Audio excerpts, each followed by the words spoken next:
So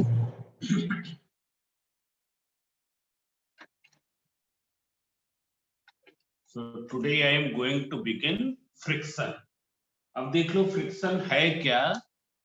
जैसे suppose this body is kept over this surface. Here this is any surface, and a body is kept over the surface. Here two forces are permanently acting on it. One is its weight acting vertically downward, and another is the normal reaction. क्या इन दोनों forces का इस direction में जो motion होगा उसमें कोई role है? तो नहीं है. In horizontal motion they cannot provide this body to a horizontal motion. And why? Because their component in this direction becomes 0. n का कंपोनेंट इस डायरेक्शन में n cos 90 0, mg का कंपोनेंट इस डायरेक्शन में mg cos 90 0. पर अगर हम एक यहाँ पर एक्सटर्नल फोर्स लगाएं, what will you observe? And suppose this is a heavy body, you can say that it is a box. Whether it will be able to move instantly, मतलब क्या ये तुरंत मूव करना शुरू कर देगी? क्या एक्सटर्नल फोर्स लगाने पर बॉडी में मोशन तुरंत शुरू हो जाएगा? तो हम देखेंगे कि नहीं. एक्सटर्नल फोर्स को हम ग्रेजुअली इंक्रीज करें, पर ये क्या है, मोशन इसमें बिगिन नहीं होता है. इसका मतलब तो ये हो जाएगा कि Newton law of motion F equals to m into a, it will be violated. क्यों? क्योंकि ये न्यूटन लॉ ऑफ मोशन क्या कहता है, that as soon as force will act, body will start accelerating. Accelerating means it will come into the motion. But here on applying the force, it is still not moving. Force लगाने के बाद भी ये move नहीं कर रहा है. इसके मतलब क्या है कि कुछ एक फोर्स और भी इसमें लग रहा है जो हमको दिखाई नहीं दे रहा. ये तो फोर्स हम लगा रहे हैं, या कोई इधर से इसको पुश कर रहा है, हम यहां से पुल कर रहे हैं, ये तो हमको दिखाई दे रहा है. आया समझे? ये हमको अपनी प्रीवियस नॉलेज से पता है.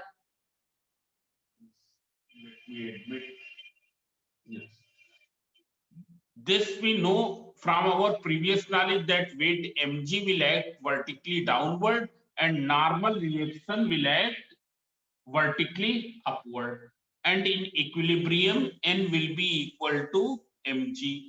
These two forces do not have any effect in the horizontal direction. क्यों? क्योंकि उनका कंपोनेंट 0 है. On applying this external force, the body do not move. Body move नहीं कर रही है. इसके मतलब क्या है कि कुछ एक फोर्स इसमें और लग रहा है जो हमको दिखाई नहीं दे रहा है. अब फोर्स लगाएगा कौन? फोर्स वही बॉडी लगा सकती है जो इसके कांटेक्ट में होगी. अब कांटेक्ट में क्या है? ये सरफेस है.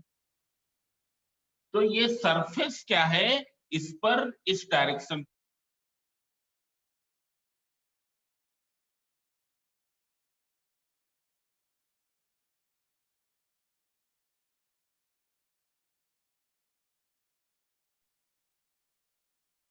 it's clear. And this force is neutralizing to the external force. ये फोर्स क्या कर रहा है? एक्सटर्नल फोर्स को न्यूट्रलाइज कर रहा है. अब हम यहां पर देख रहे हैं, जैसे एक्सटर्नल फोर्स को हम इंक्रीज कर रहे हैं, what happens? It is still not moving. It is still not moving means the value of this force also increases. इस फोर्स की भी वैल्यू इंक्रीज कर रही है.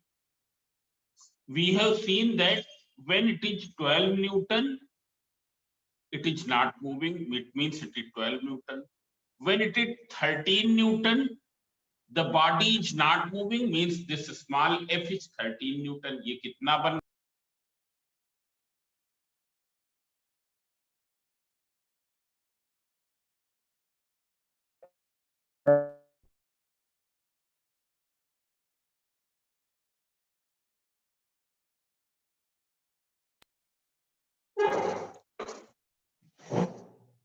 we have applied a 15 Newton force, it is not moving, means this have also become 15 Newton.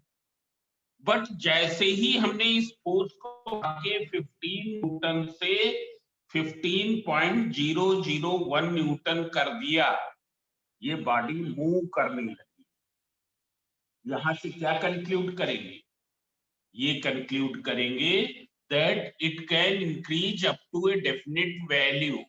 It can increase up to a definite value. It's clear? Now see here.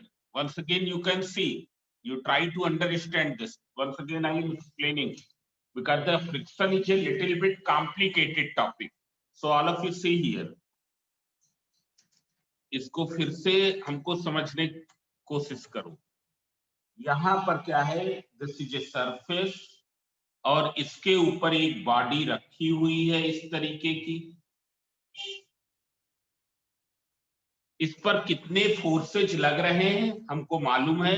एक तो इसका wait mg downward act कर रहा है, दूसरा क्या है? एक normal reaction capital N act कर रहा है। दोनों में रिलेशन क्या हो जाएगा? N इक्वल्स टू mg होगा। आए समझे? N equals to mg। क्या इन दोनों फोर्सेज का कोई कंपोनेंट इस डायरेक्शन में है? तो नहीं है। क्यों नहीं है? क्योंकि ये एंगल कितना है? 90 डिग्री है। सो mg cos 90 cos 90 0, therefore 0। n का भी कोई इफेक्ट नहीं। Now I have applied an external force here and it is observed that when external force is increased from 0 newton to the 15 newton, जब external force को हम increase कर रहे हैं 0 से 15 न्यूटन तक, बॉडी मूव नहीं कर रही। बॉडी मूव नहीं कर रही है मतलब इस डायरेक्शन में भी नेट फोर्स 0 होना चाहिए। पर अब हमको तो कोई फोर्स यहां नहीं दिखाई देता कि जो इसको न्यूट्रलाइज करे। कोई ऐसा फोर्स अभी नहीं दिखाई दे रहा। मतलब क्या है? कुछ ना कुछ फोर्स इस पर एक्ट कर रहा है। इन व्हाट डायरेक्शन? इसके opposite.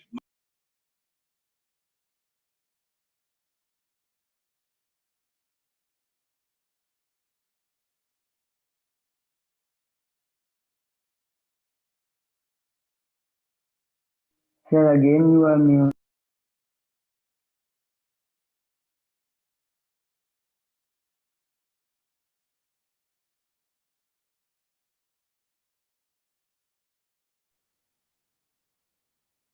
Yes. When this external force is increased from 0 Newton to 15 Newton, this block do not move over this surface. ये ब्लॉक इस सरफेस पर मूव नहीं कर रहा है। इसका सिंपल सा मीनिंग है कि इस डायरेक्शन में भी नेट फोर्स 0 है। आए समझे? पर अब यहां पर तो हमको यही 3 फोर्सेज दिखाई दे रहे हैं। उनमें से इन दोनों का कोई भी इफेक्ट इस डायरेक्शन में है ही नहीं। तो इसको नलीफाई कौन कर रहा? इसको कैंसिल आउट कौन कर रहा? इस पर एक डेफिनेटली कुछ इस डायरेक्शन में फोर्स लग रहा होगा which is neutralizing to this. तो वो फोर्स कौन होगा? कौन लगाएगा? जो इसके कांटेक्ट में है। इसके कांटेक्ट में सरफेस है, तो ये सरफेस क्या है? इस पर एक फोर्स लगाएगा। And in what direction? Opposite to the direction of this, opposite to the direction of this force and along the tangential direction, along the tangential direction। आए समझे? ये फोर्स क्या है? It is the force of friction. इस force को हम क्या कहते हैं? Force of friction. अभी क्या 0 न्यूटन से 15 न्यूटन जैसे जैसे हम फोर्स इंक्रीज कर रहे थे, क्या बॉडी मूव कर रही थी? नहीं, बॉडी मूव नहीं कर रही थी, पर फ्रिक्शनल फोर्स एक्ट कर रहा है। ये फ्रिक्शनल फोर्स कैसा कहलाएगा? Static frictional force.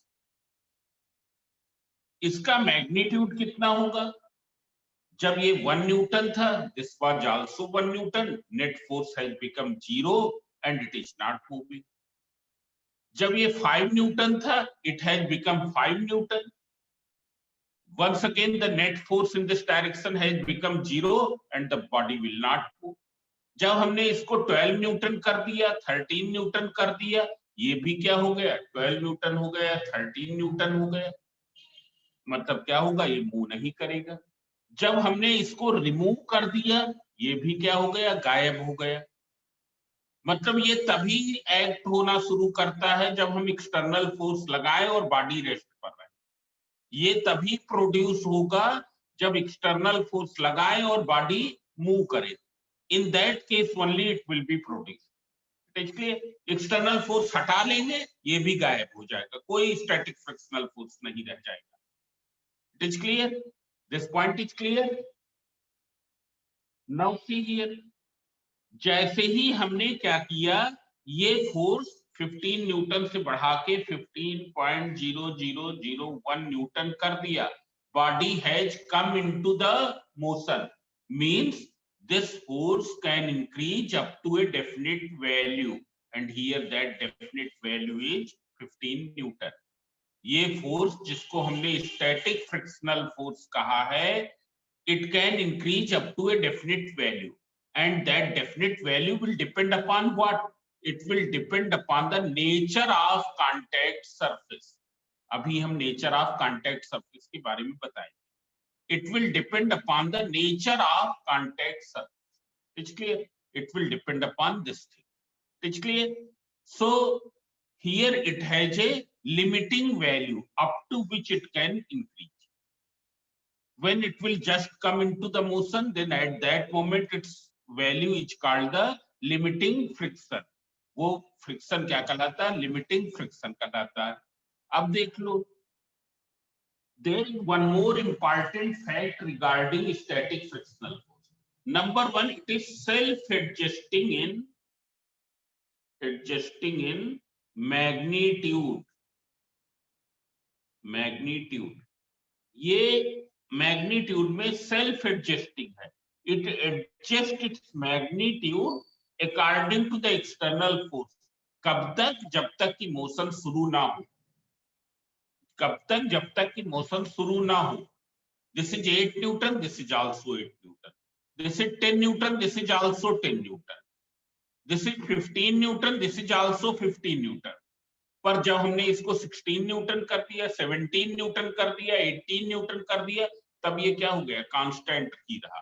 तब अब ये बढ़ नहीं रहा। मतलब it can increase up to a certain limit.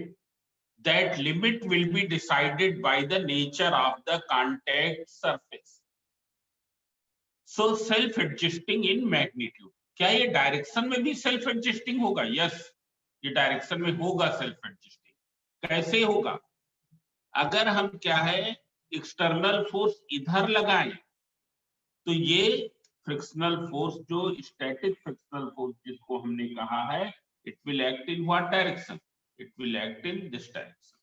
It is clear? It will act in opposite direction.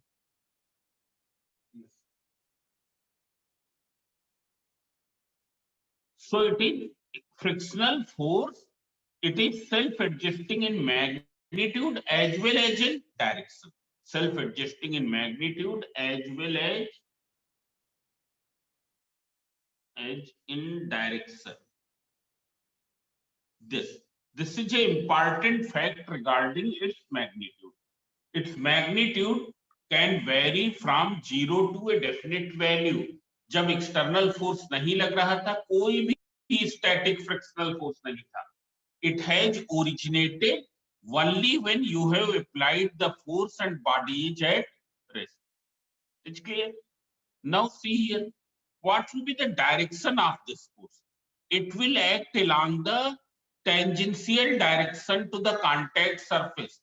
जो दोनों सर्फेसेज का कांटेक्ट सरफेस है, कांटेक्ट एरिया है, उसके टेंजेंशियल। और किस डायरेक्शन में? Opposite to the direction of relative motion. हम ये देखेंगे इस सरफेस के विद रेस्पेक्ट ये ब्लॉक किस डायरेक्शन में मूव करना चाहता है। इस सरफेस के विद रेस्पेक्ट ये ब्लॉक किस डायरेक्शन में जाना चाहता है? इस तरफ जाना चाहता है। तो फ्रिक्शनल फोर्स इस पर कैसे एक्ट करेगा? इस तरफ एक्ट करेगा। हम एक और एग्जाम्पल बता रहे हैं। यहां पर तुम ये देखो, यहां दो ब्लॉक है, block on the block, this is a one block and there is another block over it. You can see there is another block over it. अब सब लोग इसको समझने की कोशिश करें। फ्रिक्शन क्या है? It opposes to the relative motion. हमने इस पर फोर्स इधर लगाया, फोर्स इधर लगाया, ये ब्लॉक तुम ए ले लो, ये ले लो बी। फोर्स इधर लगाया तो ए क्या है? इस तरफ जाएगा। ए को बी किस तरफ जाता हुआ लगेगा? when force is, and here there is a friction is here as well as here also, in both the places friction is present. A और इस सरफेस S के बीच में भी फ्रिक्शन है और A और B के सरफेस में भी फ्रिक्शन है। हमने जब ये एक्सटर्नल फोर्स यहां लगाया, A will begin to or it is tending to come in the motion in this direction. A will find to be in what direction to move. A को B किस तरफ जाता हुआ लगेगा? तो A को B बैकवर्ड डायरेक्शन में इधर जाता हुआ लगेगा। और जब A को B इस तरफ जाता हुआ लगेगा तो A B पर फ्रिक्शनल फोर्स लगाएगा किस तरफ? इस तरफ लगाएगा। A जो B पर फ्रिक्शनल फोर्स लगाएगा वो किस तरफ लगाएगा? इस तरफ। आए समझे? मतलब फ्रिक्शन क्या है? It always acts opposite to the direction of relative motion. तो ये तो बड़ा वाला सिंपल वाला केस था। हम यहाँ पर ये भी कह सकते हैं friction will act opposite to the direction of external force. It's clear? Here we can see in this case, but you remember that friction opposite to the relative motion. इस सरफेस और इस ब्लॉक के बीच में जो relative motion है उसको oppose करेगा friction. मतलब फ्रिक्शनल फोर्स किधर एक्ट करेगा? It will act opposite to that direction in which it is trying to move, in which it is trying to move. It is trying to move in this direction, therefore it will act in this direction. This thing is clear? Now see here. So what is friction? Friction is an opposing force which comes into play when one body actually move or tend to move over the surface of another body. Whether it is, हम क्या इसको लिख दें? बोलो, इस चीज को लिखें जो डेफिनेशन बोली है, लिखे देना है। Friction is an opposing force, is an opposing force. और किस टाइप का अपोजिंग फोर्स है अभी हमने बताया है। It opposes to the relative motion, opposing force which comes into play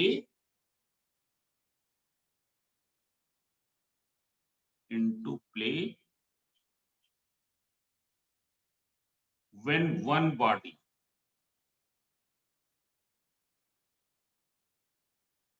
actually moves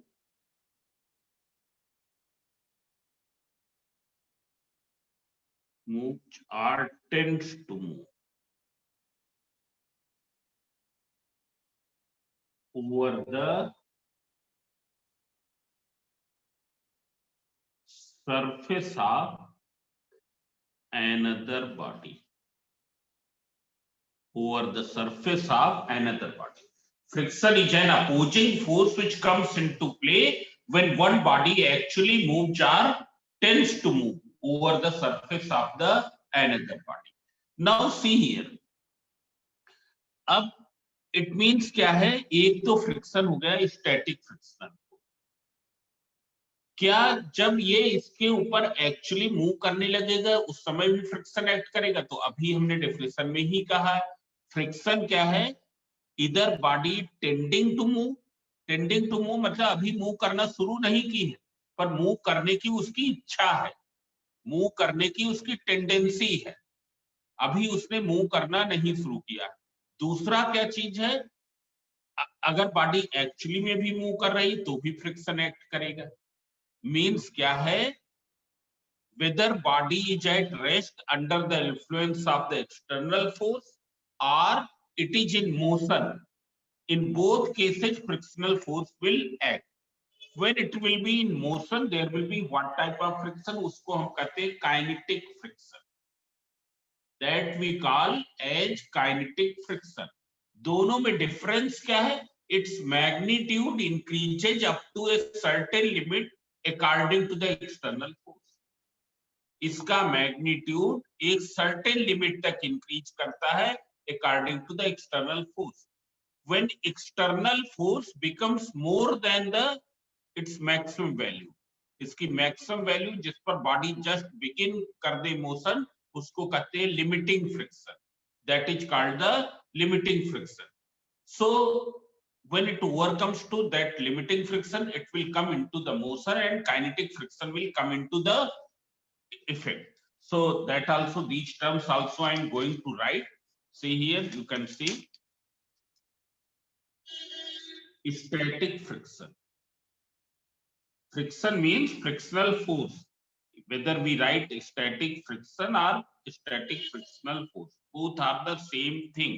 It's clear? It is the force of friction acting when a body is at rest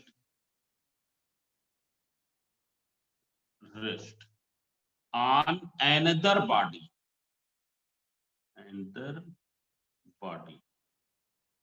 under the influence of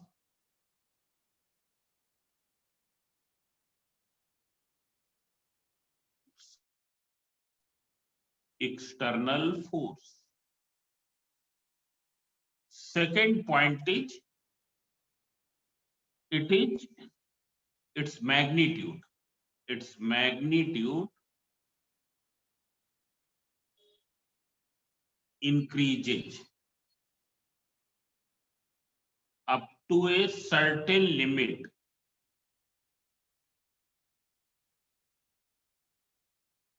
according to its magnitude increases up to a certain limit according to F external. It's clear. Maximum value, there is a term limiting friction. Limiting friction. That we can say maximum static frictional force. Maximum static frictional force. Frictional force. Acting on the body. When relative motion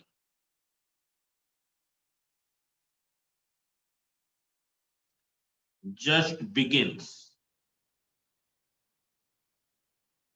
under the influence of external force. जब क्या है ये, it is the maximum static frictional force when the relative motion just begins under the influence of the external force. That force is called the limiting friction. It is clear? Now see here, there is a kinetic friction. Kinetic friction. It is the force of friction acting in between two bodies when they are in relative motion with respect to each other. When they are in relative motion with respect to each other. And here kinetic friction is slightly lesser than the limiting friction.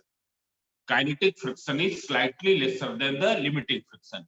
One more point, static frictional force adjusts its magnitude इसका magnitude vary किया करता है, ये एक variable force है, इसका magnitude external force के according vary करेगा, पर वेरी कर सकता है only up to this limit. As soon as this limit is reached, what will happen? It will not further increase, ये further increase नहीं करेगा। It's clear? Now see here, what is the cause of friction? Region behind the friction, region of frictional force। हमने ऑलरेडी ये बताया है, कुछ points हमने नहीं लिखा है। Friction opposite the relative motion. So एक तो रीजन क्या है? It is the classical theory according to which friction is arising because of the interlocking of crests and trough present on the contact surface। अब देख लो crest और trough का meaning क्या है। अगर हम कोई भी सरफेस देखें, it is not smooth 100%, there will be some relative ups and downs, some relative ups and downs on the surface। जो ऊपर उठे हुए सरफेसेज हैं वो तुम्हारे क्या है? क्रेस्ट है। ये सब तुम्हारे क्या है? क्रेस्ट है। ऐसे जो नीचे वाले हैं वो सभी क्या है? ट्रफ है। ऐसे तो ये क्या है? पूरे सरफेस पे थ्रू आउट क्या है? Crest and trough. ऐसे देयर इज अनदर बॉडी, उस बॉडी का भी क्या है? सरफेस इसी तरीके से होगा। ये हमने बॉडी के सरफेसेज का माइक्रोस्कोपिक व्यू दिखाया है। अगर हम ऐसे देखें तो हमको क्या है? वो एकदम स्मूथ लगेगा, हमको लगेगा ही नहीं कि उसमें अप्स एंड डाउन्स हैं। But even if you observe the piece of time, in that also you will get the ups and downs, in that also there will be the ups and downs। So what happens when because of these ups and downs, जिनको हमने क्या कहा? crest and trough, and trough तुमको मालूम होगा crest and trough क्या है। ये अपवर्ड जो उठा रहता है उसको क्रेस्ट कहते हैं, जो डाउनवर्ड डायरेक्शन में दबा हुआ सरफेस होता है that is called the trough. So these crests and trough are interlocked, interlock हो जाते हैं। मतलब क्या हो जाता है? उसका मीनिंग ये है, ये है यहाँ पर एक का क्रेस्ट दूसरे के ट्रफ के साथ कांटेक्ट में आ जाता है। Crest of one surface is in contact of the trough of the other surface, and when they will come in contact, what will happen? The relative motion between them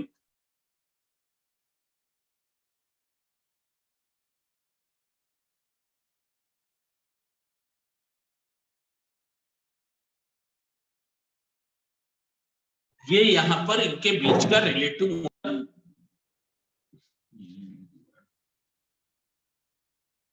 yes, relative motion will be retarded, and in order to dislodge these irregularities we have to apply some more force, कुछ अधिक force लगाना पड़ेगा इन irregularities को डिसलॉक करने के लिए। और जैसे ही डिसलॉक करेंगे अगले स्टेप में फिर से क्या हो जाएगा? इंटरलॉकिंग हो जाएगी अगले स्टेप में, क्योंकि ये तो throughout the surface present है। So what will happen? once again there will be the interlocking, means the motion is retarded because of the interlocking of the irregularities of the contact surface। पर बाद में ये classical theory, जो classical view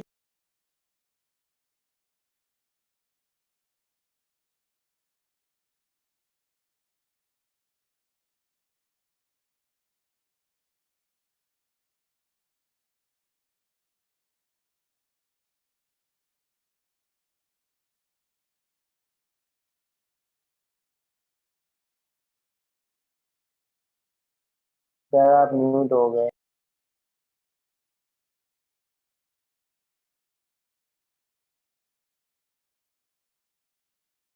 these irregularities come in the contact, they are interlocked।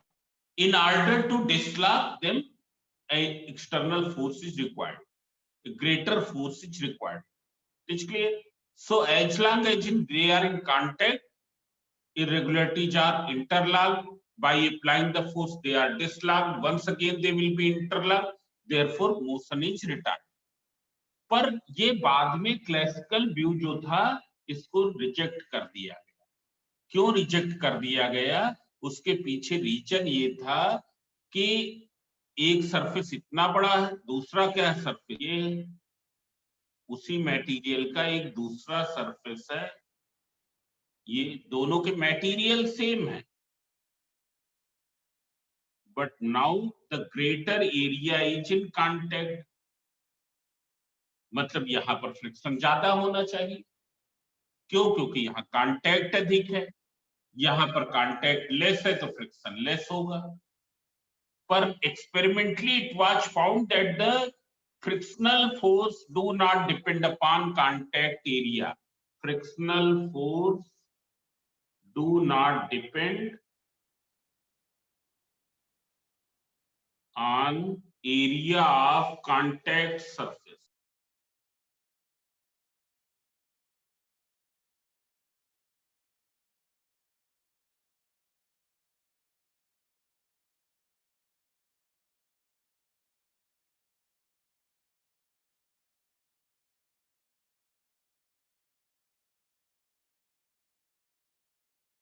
It's a modern view.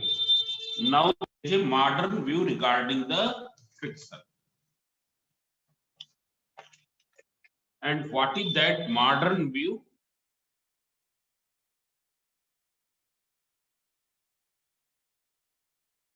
This friction is arising because of the electromagnetic forces.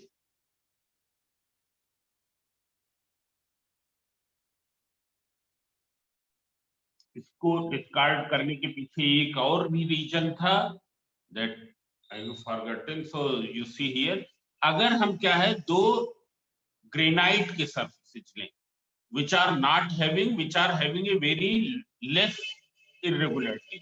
एक granite surface ये है and there is another granite surface this. तो ये तो highly smooth है तो इनके बीच में फ्रिक्शन नहीं होना चाहिए, but it was found that in the granite surfaces the friction increases. अगर एक्स्ट्रा स्मूथ surfaces हैं and if they are coming in contact then there is more friction. जबकि होना क्या चाहिए? According to the classical view, if surfaces are extra smooth means there are very less irregularities, there are very less ups and downs, तो वहां पर क्या होगा? Interlocking कम होगी, फ्रिक्शन कम होना चाहिए। पर एक्सपेरिमेंटली फाइंड किया गया that in between two extra smooth surfaces friction increases. That's why it was rejected. ये क्लासिकल व्यू डिस्कार्ड कर दिया गया। अब मॉडर्न व्यू क्या कहता है? that friction is producing because of the electromagnetic force acting in between the atoms situated at the contact surface. Electromagnetic force क्या है? एक तो क्या है इलेक्ट्रिक फोर्स जो क्या कहलाता है कूलम्बियन फोर्स। अगर दो चार्जेस Q1 और Q2 एक दूसरे से r डिस्टेंस पर हैं तो उनके बीच एक इलेक्ट्रिक फोर्स एक्ट करेगा which is proportional to Q1 Q2 upon r square. और दूसरा क्या है मैग्नेटिक फोर्स। अब देख लो एक एटम इसका है, हम यहाँ पर दो एटम शो कर रहे हैं, एटम मालूम है न्यूक्लियस होता है उसके ओर चारों ओर इलेक्ट्रॉन्स, और एक एटम इसका शो कर रहे हैं,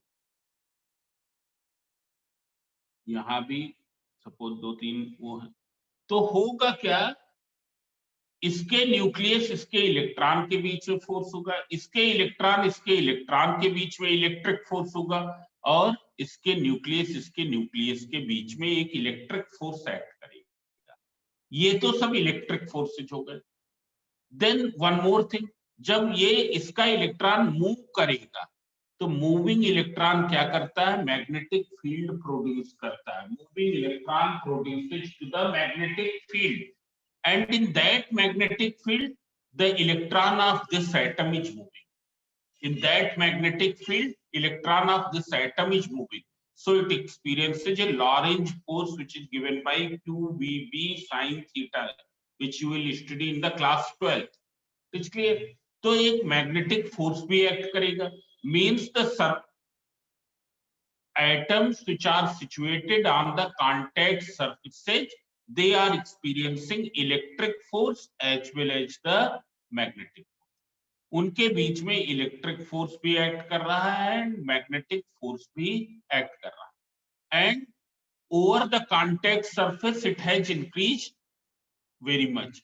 क्यों इंक्रीज कर जाता है? क्योंकि आर कम हो जाती है, आर की वैल्यू कम हो जाती है. Therefore it becomes more effective at the contact. ये कॉन्टैक्ट सरफेस पर अधिक इफेक्टिव हो जाता है. And because of that reason friction arise. मतलब friction according to the modern view friction is arising because of what factor? Friction is arising because of the electromagnetic forces acting in between the atoms situated at the contact surface. I am not writing, you listen once again, that you can write afterwards. Friction is arising due to the electromagnetic force acting in between the atoms situated at the contact surface. It's clear? Because of this, friction is arising. It's clear? So this is the modern view according to the friction. Now see here, from here we can see friction do not depend upon the area of contact. क्यों area of contact पर नहीं depend करेगा? क्योंकि अगर अधिक area of contact होगा then there will be more contact pressure. More contact pressure, therefore what will happen? F, this is P equals to F upon more force, and if area is more then there will be more force, but the pressure will remain same. Contact pressure will remain same. क्योंकि अगर A बढ़ रहा तो F भी बढ़ रहा, तो P क्या रहेगा? कांस्टेंट रहेगा. So